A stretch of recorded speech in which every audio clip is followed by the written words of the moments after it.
Hello, Gordon. Hello, Thomas. I need to tell you something. What is it? Sir Topham Hatt is enforcing new safety rules. And he's getting new safety equipment, too. That's amazing. We won't have frequent accidents anymore. I know, right. Also, summer is almost over. Which means the passenger rush is over and it's getting cooler too. Which means the rails won't warp anymore.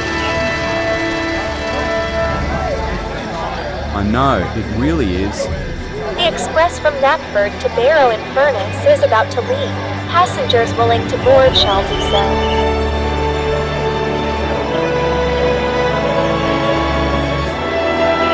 I guess I'll see you on the flip side.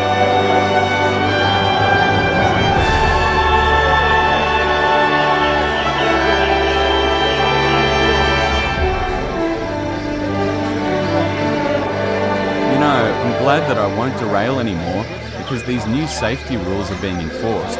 Yeah. I remember that nasty accident that you had at Spaghetti Junction. I was in the steamworks for 2 weeks, I think. I remember that accident that I had at Amphora Court. It was truly terrible. I wonder how it felt going through all those rocks at the quarry. It felt like hell on earth. Yeah, but we won't have to feel like that anymore. Let's go back for another run on the main line before.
We'll be